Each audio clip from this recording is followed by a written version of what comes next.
الله وبركاته.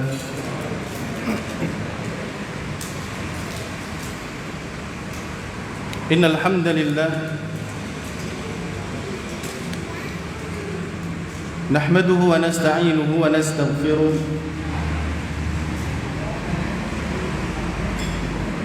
ونعوذ بالله من شرور أنفسنا ومن سيئات أعمالنا. من يهده الله فلا مضل له ومن يضلل فلا هادي له. أشهد أن لا إله إلا الله وحده لا شريك له وأشهد أن محمدا عبده ورسوله صلى الله عليه وعلى آله وأصحابه ومن سار على نهجه وتمسك بسنته إلى يوم الدين وسلم تسليما كثيرا. أما بعد، قال الله تبارك وتعالى في كتابه الكريم: يا أيها الذين آمنوا اتقوا الله حق تقاته ولا تموتن إلا وأنتم مسلمون. وقال نبينا محمد صلى الله عليه وعلى آله وسلم: إن أصدق الحديث كتاب الله وخير الهدي هدي محمد صلى الله عليه وسلم وشر الأمور محدثاتها فإن كل محدثة في الدين بدعة وكل بدعة ضلالة وكل ضلالة في النار. معاشر القوم المسلمين والمسلمات rahimani wa rahimakumullah. Alhamdulillah, segala puji hanya milik Allah Subhanahu wa taala yang selalu senantiasa memberikan nikmat-nikmatnya kepada kita semuanya, sehingga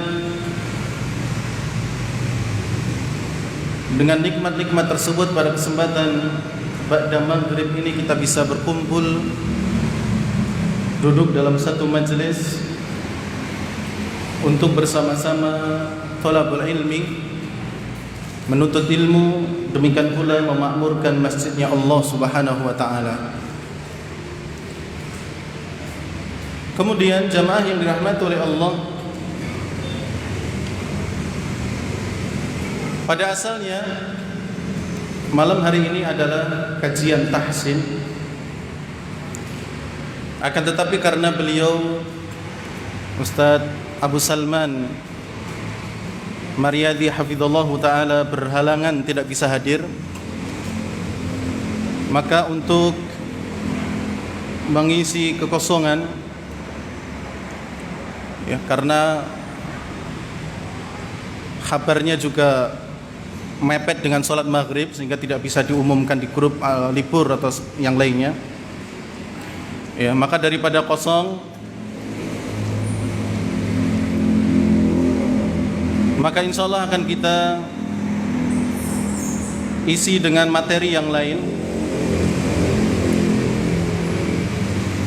yakni sebuah kisah yang terkait dengan bahasa Arab sebenarnya. Jadi ini agak tidak pas semua, ya. Kalau cerita biasanya hari Jumat, kalau bahasa Arab biasanya besok jadwalnya. Akan tetapi nggak masalah insyaallah, karena mudah-mudahan ceritanya ini nanti juga bisa memberikan motivasi kepada kita terkait dengan belajar bahasa Arab, ya. Dan nanti insyaallah akan kita sampaikan juga yang lain jika waktu memungkinkan terkait dengan motivasi bahwa belajar bahasa Arab itu juga penting, ya. Dan memang, ya, bahasa Arab adalah bahasanya Al-Quran dan juga hadis Nabi SAW, dan itu memang bukan bahasa kita, ya. Namun dengan belajar bahasa Arab akan bisa memberikan kemudahan bagi kita untuk memahami agama ini. Ya, dan nanti insya Allah kita sampaikan contohnya, bukti bahwa dengan bahasa Arab kita ini kemudian bisa lebih mudah dalam memahami ya agama Allah Subhanahu wa taala. Karena Al-Qur'an berbahasa Arab, hadis juga berbahasa Arab. Nah, kisah ini pula nanti insya Allah mudah-mudahan juga memberikan semangat bagi kita agar tidak loyo dalam belajar bahasa Arab, atau kalau sudah memeng gitu ya bangkit lagi ya. Jamaah yang dirahmati oleh Allah Subhanahu wa taala, disebutkan bahwa ada seorang menteri di negara Turki yang menjabat pada masa Daulah Utsmaniyah. Ada seorang menteri di Turki di masa Daulah Utsmaniyah yang bernama Davud Basha. Siapa namanya? Davud Basha. Beliau ingin belajar bahasa Arab. Beliau ingin belajar bahasa Arab. Ini motivasi pertama, bahwa ternyata orang sekelas menteri pun mereka menginginkan untuk bisa berbahasa Arab ya. Lalu bagaimana dengan kita yang menteri saja belum pernah nyicipin ya, berangan-angan jadi menteri pun mungkin juga belum, suruh jadi RT malah nggak ikut rapat ya misalnya. Ini seorang menteri yang dia ingin sekali bisa berbahasa Arab ya. Maka ikhwani fillah rahimani wa rahimakumullah, kalau sekelas menteri saja pengen ya belajar bahasa Arab, maka kita pun seyogianya juga demikian ya. Setidaknya kalau kita ini nggak jadi menteri bisa bahasa Arab ya. Siapa tahu suatu saat nanti menteri itu akan mendatangi kita kemudian minta supaya kita suruh ngajarin bahasa Arab, kan lumayan. Nggak jadi menteri, ini ngajari menteri ya. Dengan apa? Bahasa Arab ya, siapa tahu. Atau siapa tahu kita diangkat jadi RT RW di desa kita gara-gara kita tahu isim itu apa ya, huruf itu apa, demikian pula ya istilah-istilah yang lain. Nah, karena dia ingin bisa berbahasa Arab, maka tidak mungkin dia belajar sendiri. Maka akhirnya beliau pun, Davud Basha ini, mengundang guru privat ya, guru privat. Ini motivasi kedua, kalau ingin belajar lebih ini lagi, privat ya, cari guru yang bisa mengajari secara privat bahasa Arab ya. Ya mungkin di kajian bahasa Arab kita ini ngeblank mungkin ya, atau tahulah pas kita itu, oh ya ternyata isim itu huruf itu seperti itu ya, fi'il itu seperti itu. Tapi pas pulang, isim apa ya, kebalik, pengertian isim jadi fi'il, pengertian fi'il jadi huruf, bolak-balik. Maka untuk menguatkan itu, datangkanlah guru privat untuk mengajari bahasa Arab. Jadi di kelas, katakanlah di sini itu kelasnya, kita juga belajar, sekolah, di rumah juga ternyata mendatangkan orang untuk belajar bahasa Arab. Jadi lebih menguatkan. Karena terkadang ikhwani fillah, kelemahan kita kenapa ketika kita pulang ngeblank bahasa Arab, walaupun ketika masuk kita sudah agak tahu ya, kita tahu isim itu apa dan sebagainya, tapi pas pulang kok ngeblank, karena di rumah itu kita sering tidak murojaah ya, nggak ngulang lagi pelajaran, tutup ya tutup ya, waktunya dandani knalpot ya dandani knalpot, nggak mungkin sambil knalpot fa'ala ya fulu fa'lan fa'ilun gitu ya, kita ya agak gimana gitu ya Mas Karno ya, atau bertani sudah. Tapi kalau mau seperti itu bagus, dikira jumpa ya, jumpa jampi gitu ya, isim ya adalah ini dan itu, fi'il adalah ini dan itu, sambil macul misalnya, sambil ngelas misalnya, itu bagus. Cuman saya yakin nggak seperti itu ya, karena pas ngelas atau pas macul itu ngobrol ya, ngobrol atau mungkin yang lainnya. Ya itu kelemahan kita, kenapa ketika sudah pulang kita sudah lupa lagi pelajaran yang kita terima karena kita tidak sering murojaah. Dan sekali lagi memang pelajaran bahasa Arab seminggu di sini cuma sekali. Ya, karena kalau mau 7 hari itu 7 kali ya katanya mumet juga. Sekali saja sudah bikin apa? Mumet. Cuman memang ya intensinya kurang. Tapi nggak apa-apa, itu sudah apa? Mau bagus. Maka kalau memang pengen ini lagi privat. Nah, setelah dia ya Dawud Basha ini, sang menteri Turki ini mendapatkan guru privat, maka sang guru privat bahasa Arab ini sering memberikan sebuah kalimat atau contoh kalimat yang itu saja, yaitu Daraba Zaidun Amrun. Kita tulis. Ini sambil nulis ini biar waktunya habis. Jadi ceritanya cuma sedikit tapi sambil nulis, jadi itu aja kelihatan lama. Tuh.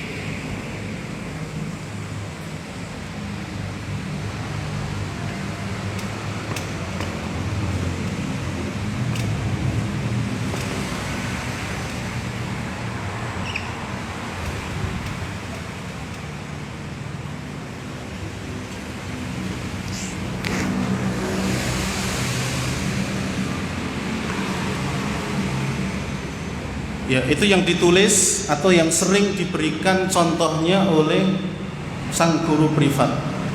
Daraba Zaidun Amran. Sedikit murojaah.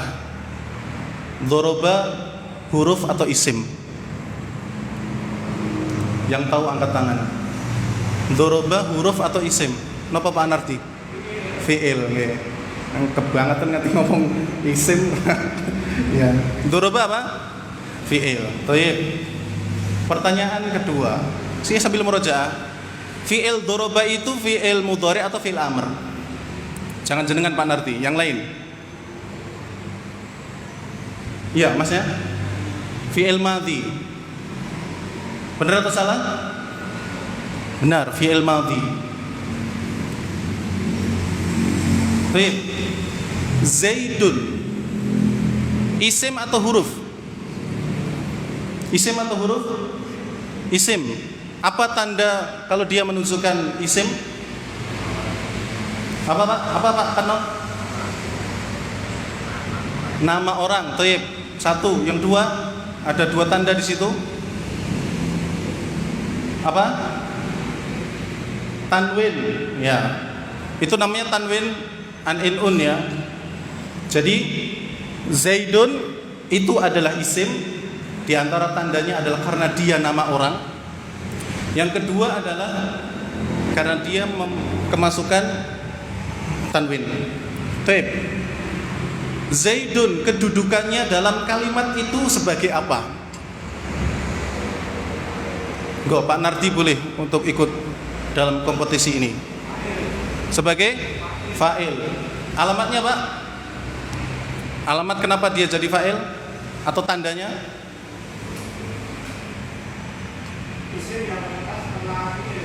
Iya. Isim yang terletak setelah fi'il, tapi tandanya kenapa kok dia itu fa'il? Atau alamatnya apa alamatnya? Kan ada rofa, ada mansub. Apa Pak?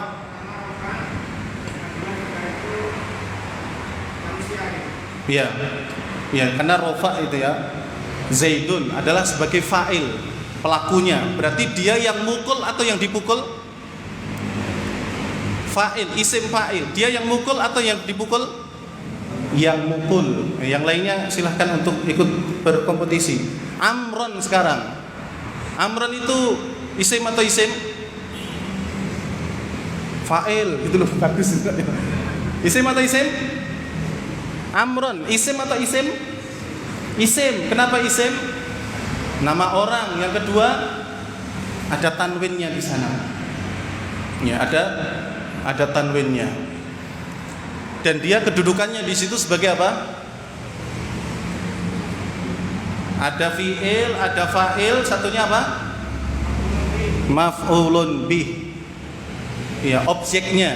Berarti dia yang dipukul atau yang mukul? Yang dipukul. Nah, ini sering disampaikan oleh guru privat itu kepada Daud Basha. Karena saking seringnya, maka suatu hari sang menteri ini kemudian bertanya kepada guru privatnya, apa kesalahan Amr? Ya, itu Amr ya. Apa kesalahan Amr sehingga Zaid memukuli dia setiap hari? Ya. Kenapa ditanyakan setiap hari? Karena setiap hari contohnya cuma doroba Zaidun Amron. Mungkin kalau di kita, Ibu Budi pergi ke pasar, Bapak Budi pergi ke sawah, kan gitu. Akhirnya si Budi tidur di rumah, kan itu. Jadi Budi terus. Kenapa kok Budi terus gitu? Nah, ini kenapa kok Zaid sering memukuli Amr? Ya, kenapa Zaid sering memukuli Amr? Serendah itukah Amr? Ya, kok sering dipukulin? Maka kemudian sang guru privat ini mengatakan, tidak ada yang memukul dan tidak ada yang dipukul, wahai tuanku. Kira-kira benar atau salah jawabannya? Apa kesalahan Amr sehingga Zaid sering memukul? Dijawab, wahai tuanku, tidak ada yang memukul dan tidak ada yang dipukul. Faktanya ada enggak? Dari contoh ini ada enggak? Ada, wong Zaid mukul Amr, kan ada gitu loh. Walaupun ya maksudnya fakta bener enggak mukul itu ini, tapi kan ada dari kalimat ini ada. Ya, jadi jawabannya seperti itu. Ini hanya sebagai contoh, wahai tuanku. Ya, sebagai contoh dibuat oleh para ulama supaya mudah memahami bahasa Arab. Ya, mungkin bisa memahami ini fi'il, ini fa'il, ini maf'ul bi, ini isim dan sebagainya. Ya, kemudian jamaah yang dirahmati oleh Allah Subhanahu wa taala, akhirnya jawaban sang guru privat ini tidak memuaskan.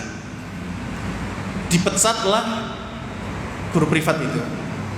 Cari guru privat yang lain. Dan kejadian sama, beberapa guru privat ngajarinya cuma daraba Zaidun Amron, daraba Zaidun Amron terus. Guru privat pertama gitu, kedua gitu terus. Dan pertanyaannya sama, apa kesalahan Amr sehingga Zaid terus memukul? Bahkan setiap guru yang datang contohnya daraba Zaidun Amron.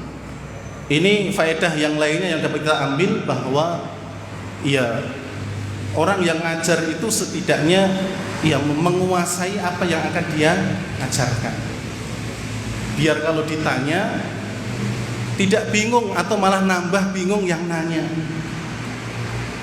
Lebih syukur lagi kalau yang ditanya nggak bisa mengatakan saya nggak tahu, selesai.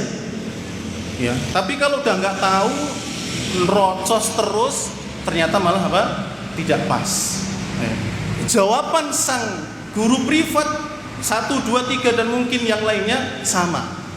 Demikian yang dicontohkan oleh para ulama, wahai tuanku, ya. Dan ini tidak ada yang dipukul sama sekali. Itu hanya sebagai contoh saja. Maka kemudian jamaah yang dirahmati oleh Allah Subhanahu wa taala, saking banyaknya guru privat yang tidak memuaskan dari jawaban yang disampaikan kepada si menteri tersebut, selain dipecat mereka dihukum. Ya, bahkan disebutkan bahwa penjara itu penuh dengan guru bahasa Arab. Gara-gara apa? Nggak ngerti alasannya kenapa Amr itu dipukul Zaid, atau kenapa Zaid itu mukul Amr, alasannya apa? Nggak ada. Jadi hampir penjara itu penuh dengan guru nahwu. Ya, karena nggak bisa apa? Menjawab dengan baik. Akhirnya jemaah yang dirahmati oleh Allah,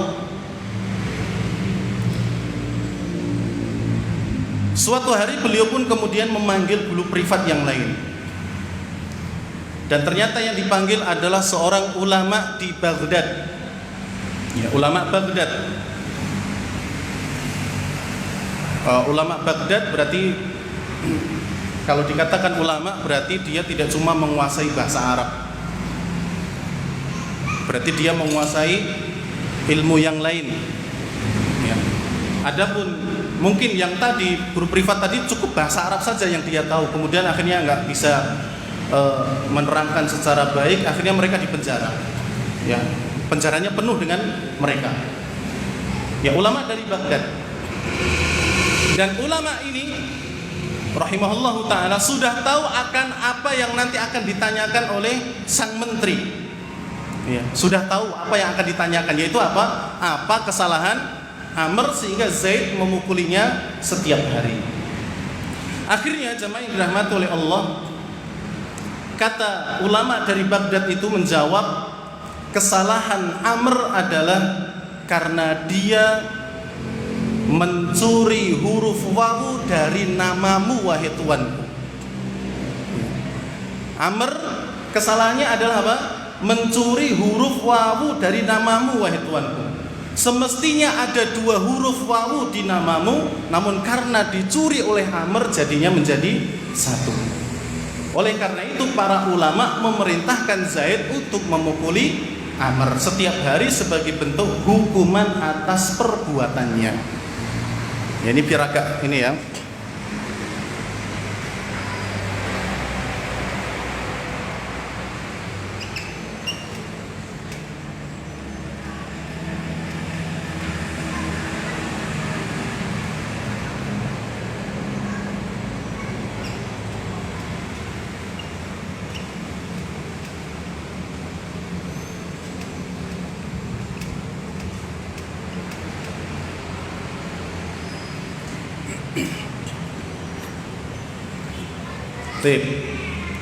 Tadi apa alasannya?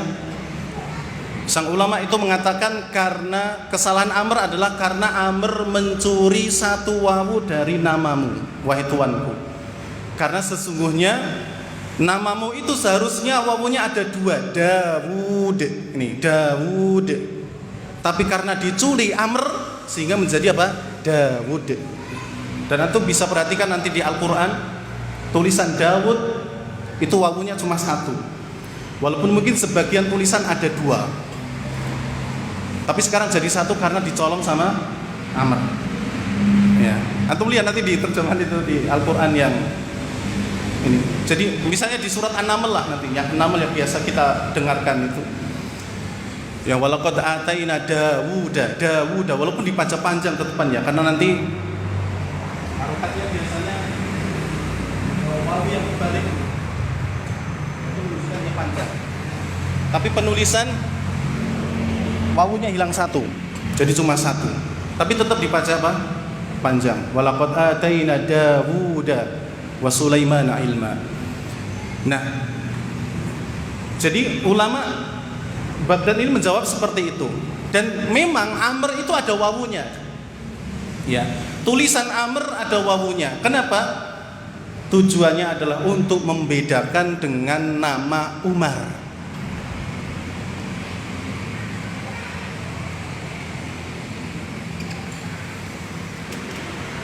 Umar sama Amr. Umar sama Amr itu dibedakan dengan adanya wawu. Ya, jadi kalau ada wawunya dibaca Amr. Tapi kalau tidak ada wawunya dibaca apa? Umar. Ketika rofa maka Umar dibaca Umaru.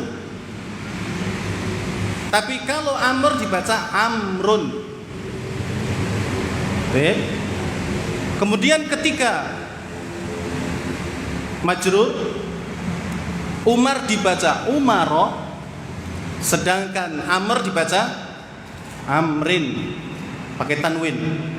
Dan ketika mansub fathah maka Umar dibaca Umaro, sedangkan Amr dibaca Amron. Ya.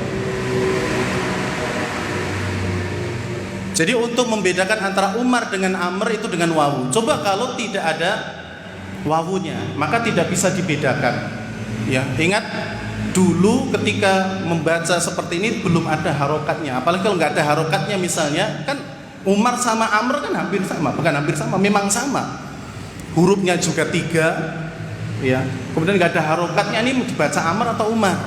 Maka untuk membedakan antara nama Amr dengan Umar, maka Amr itu dikasih apa? Wawu. Nah, Umar ini termasuk isim yang tidak bisa berubah harokatnya atau disebut mamnu' minas sorfi. Sehingga kalau dia rofa ya tidak bisa, Umarun tidak bisa ya, tapi Umaru. Kemudian ketika ketika majrur ya jar, maka Umaru tidak boleh Umari, tapi Umaro ya, tetap Umaro karena dia mamnu' minas sorfi. Makanya an Umar bin Khattab, an Umaro ya, karena dia tidak bisa jar walaupun kemasukan huruf an. Tapi kalau Amr, maka dia bisa bisa Amrun, bisa Amron, bisa Amrin. Nah, nanti hilangnya wawu itu ketika Amr ini mansub, seperti itu. Za Amron itu hilang wawunya. Tapi kalau nanti dhamma Amrun, wawunya tetap ada, Amrin wawunya tetap ada. Lalu bagaimana membedakan antara Umar sama Amr kalau pas mansub? Yaitu Umaro ini nggak mungkin akan jadi Umaron, tapi Umaro, tetap Umaro saja, nggak mungkin akan jadi Umaron. Ya, itu sekilas tentang bahasa Arab. Nah, ini akhirnya jawaban dari ulama ini kemudian memuaskan sang menteri tersebut. Jadi memang ternyata nama saya itu wawunya ada yang nyuri, dan yang nyuri adalah Amr, dan pantaslah kalau Amr kemudian dipukul oleh Zaid. Maka kemudian jamaah yang dirahmati oleh Allah, karena saking puasnya jawaban tersebut, seluruh guru privat yang dipenjara oleh sang menteri tersebut dikeluarkan, ya, dibebaskan. Ini gara-gara apa? Gara-gara sang ulama tersebut. Nah, ini disebutkan dalam kitab An-Nadharat wal Ibarat. Ya, nanti kalau mau lihat ya silahkan cari bukunya. Jadi perdebatan seperti ini ada, dan inilah seninya bahasa Arab. Ya, seninya bahasa Arab. Oleh karena itu jamaah yang dirahmati oleh Allah Subhanahu wa taala, belajar bahasa Arab itu penting. Ya, belajar bahasa Arab itu penting. Kita buktikan bahwa dengan belajar bahasa Arab kita bisa lebih memudahkan untuk memahami agama ini. Di antaranya adalah seperti yang kemarin di-share di grup terkait dengan pertanyaan yang anak yang belum balik, apakah ada larangan untuk berada di shaf pertama? Ya, di antara dalil yang disebutkan atau yang dijadikan bantahan oleh ulama yang membolehkan anak kecil walaupun belum balik itu di shaf pertama adalah hadis yang kemarin. Hadis atau kisah tentang Rasulullah yang sholat di rumahnya Anas bin Malik. Ya, kata Anas, Rasulullah SAW sholat, dan ketika itu aku dan anak yatim berada di belakang beliau. Jadi ada Rasulullah, kemudian ada dua bocah di belakang, yaitu Anas bin Malik dan juga yatim. Ya. Kemudian mana yang menunjukkan bolehnya anak kecil berada di shaf pertama? Kata yatim, ya, kata yatim dalam bahasa Arab adalah man mata waladuhu wa huwa shaghir. Ya, atau yatim adalah orang yang ditinggal mati oleh ayahnya atau orang tuanya sedangkan dia masih kecil. Ini namanya yatim. Jadi yatim dalam agama Islam adalah yang ditinggal oleh orang tuanya sedangkan dia masih kecil, belum balik. Ini namanya yatim. Nek umure wis 50 tahun ditinggal wong tuane disebut yatim, ya ini pelanggaran. Ya. Saya yatim, Pak. Loh kok bisa, Pak? Orang tua saya sudah meninggal, umurnya jenengan pinten? 50 tahun. Ini sudah enggak yatim. Ini bukan yatim. Lah kalau yatim gini terus ya enak loh, tok santunan terus. Ya. Jadi yatim dalam Islam itu apa? Anak kecil yang ditinggal oleh bapaknya sedangkan dia masih kecil. Ya. ya, jadi belum dewasa. Nah, kata yatim di situ menunjukkan bahwasannya anak kecil itu boleh di soft pertama kalau memang mereka itu duluan daripada yang gede-gede. Ya. Karena Rasulullah tidak mengistimewakan antara anas dengan anak yatim. Kalau toh memang anak kecil yang belum balik ini tidak boleh di soft pertama, maka Rasulullah akan menjadikan anak yatim ini di belakangnya Anas bin Malik dalam sholat itu. Ya. Jadi ada Rasulullah, kemudian Anas bin Malik, kemudian di sini anak yatim. Kenapa kok ditaruh di sini? Karena anak yatim atau anak yang belum balik nggak boleh berada di shaf pertama. Seharusnya seperti itu. Tapi kenapa boleh atau kenapa masih tetap disandingkan dengan Anas? Karena itu menunjukkan memang tidak mengapa. Ya. Adapun dalil yang kemarin kita sampaikan bahwa seharusnya kata Rasulullah di belakangku ini adalah orang-orang dewasa, disebutkan oleh para ulama itu adalah motivasi bagi orang-orang dewasa, orang-orang yang bacaan Al-Quran yang sudah baik untuk cepat-cepat berada di shaf pertama. Jangan malah cah cilik-cilik ning shaf pertama, diusir, minggir. Ya. Ini sebenarnya kurang pas. Ya, walaupun di situ ada khilaf ya, ada khilaf di kalangan para ulama. Memang ada seperti itu. Ya. Jadi malah kalah yang gede-gede ini.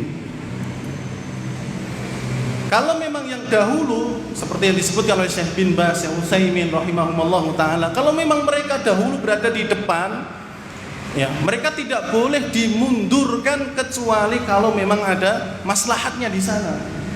Ya. Ini kelihatan ini orang anaknya ramai banget misalnya, maka boleh dia ditaruh di belakang. Tapi kalau memang dia anteng, maka nggak apa-apa dia ada di situ. Bahkan kata ulama sekalipun dia berada di belakang pas posisi imam. Ini maka itu tadi kata yatim di situ dijadikan dalil oleh para ulama bahwa anak kecil sekalipun belum balik boleh berada di shaf pertama. Ya, bayangkan ini dari segi bahasa Arab. Ya, jadi nggak melulu langsung dalil hadis, tidak. Ini dari segi apa? Bahasa Arab.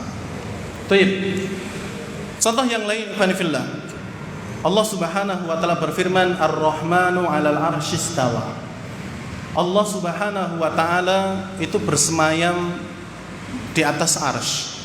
Kata istawa, ya, kata istawa itu dalam bahasa Arab maknanya adalah di atas atau tinggi.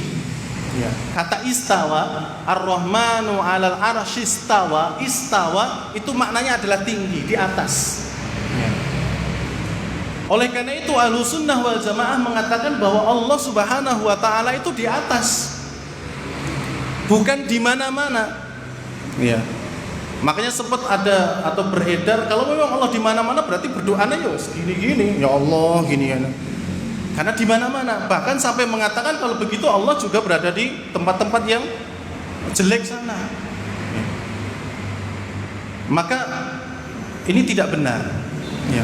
Bahkan secara fitrah pun manusia mengatakan bahwa Allah itu berada di atas.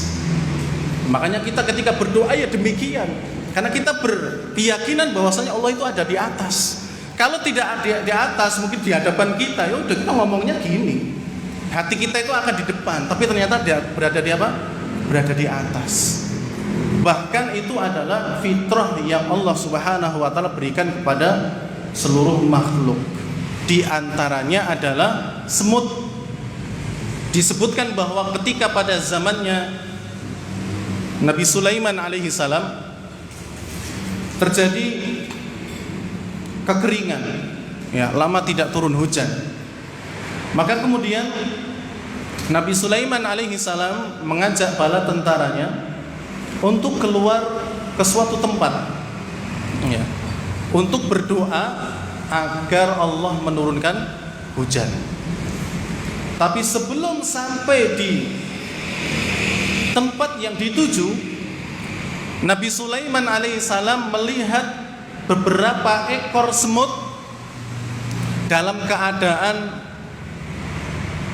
bahasa saya melumah. Ya, apa bahasa Indonesianya?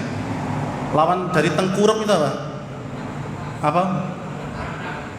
Mekangkang, terlentang, ya, terlentang. semut terlentang tidur di atas punggungnya. Jadi seakan-akan tangannya mereka itu, nggak tahu tangan semut ada berapa, atau kaki semut, atau entahlah itu dibagi tangan atau kaki, tapi semuanya menghadap ke atas. Dan Nabi Sulaiman di antara mukjizatnya adalah bisa mengetahui dan mengerti, memahami bahasanya binatang, termasuk binatang semut. Maka ternyata binatang semut tersebut berdoa kepada Allah meminta turun hujan dengan cara apa? Terlentang, seakan-akan menunjukkan bahwa mereka itu berdoa dengan mengadahkan tangan mereka ke atas. Semut saja tahu kalau Allah itu ada di atas. Masa Ustadz gak ngerti Allah di atas, malah nafsir ke ini adalah kekuasaan, ini adalah itu, ini adalah ini. Kalau Allah di atas berarti ada tempat dan sebagainya. Wal iyadu billah. Ya. Padahal levelnya seorang ustadz. Semut tahu Allah ada di atas, makanya mereka berdoanya tidak kakinya menempel di tanah, itu tidak. Tapi apa? Yang menempel di tanah adalah punggung mereka. Seakan-akan mereka apa? Berdoa kepada Allah mengadahkan tangan ke atas langit. Ya. Dan ini fitrah mereka. Semut saja tahu kalau Allah di atas arsy atau di atas. Akhirnya kemudian Nabi Sulaiman mengatakan, irji'u ila buyutikum, kembalilah kalian ke rumah-rumah kalian, karena sesungguhnya saudara kalian ini telah mendoakan agar Allah menurunkan hujan. Dan tidak beberapa lama hujan pun kemudian turun. Bayangkan, semut tahu. Ya, semut apa? Tahu. Dan juga dalil diantaranya adalah seorang budak wanita. Ya, kalau budak itu zaman dahulu adalah, walaupun dia manusia tapi itu sangat rendah sekali.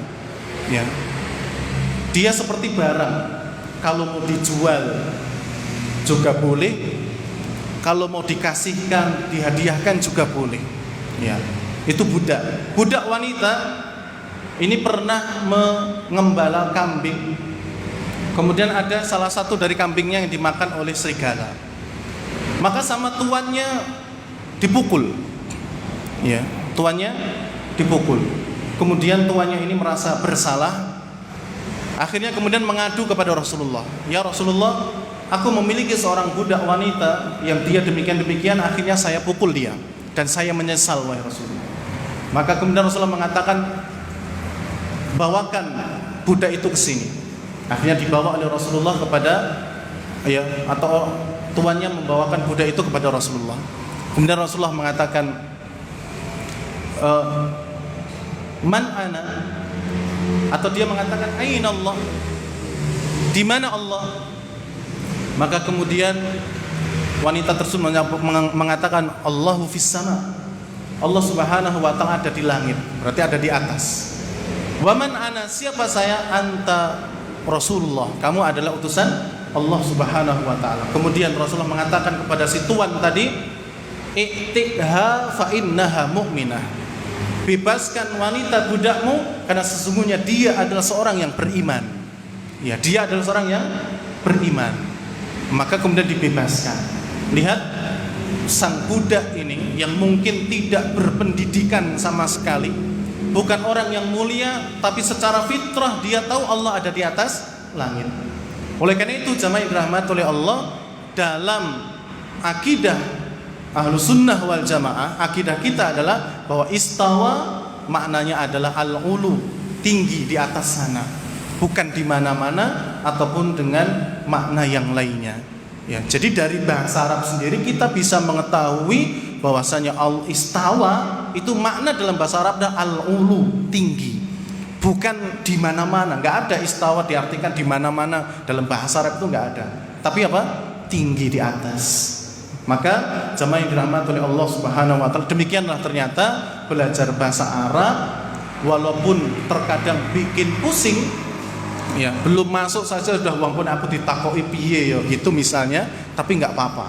Ya, ini pusing sementara, tapi nanti kalau kemudian dibukakan ilmu-ilmu yang lainnya kan lebih bermanfaat lagi insyaallah. Maka sekali lagi hendaknya kita terus bersemangat untuk menuntut ilmu agamanya Allah Subhanahu wa taala, terlebih dalam pembahasan kita ini adalah terkait bahasa Arab. Seorang menteri saja pengen bahasa Arab privat kan gitu. Ini menunjukkan bahwa memang bahasa Arab ini bahasa yang luar biasa, walaupun nek mau atos-atosan wah engko aku reso bahasa Arab ning surga ya bahasa Arab kan gitu. Memang walaupun kita nggak bisa bahasa Arab tapi nanti di surga insya Allah ngomongnya bahasa Arab. Ya, cuman ya kalau kita mau belajar maka insya Allah akan ada pahala lebih dalam permasalahan tersebut.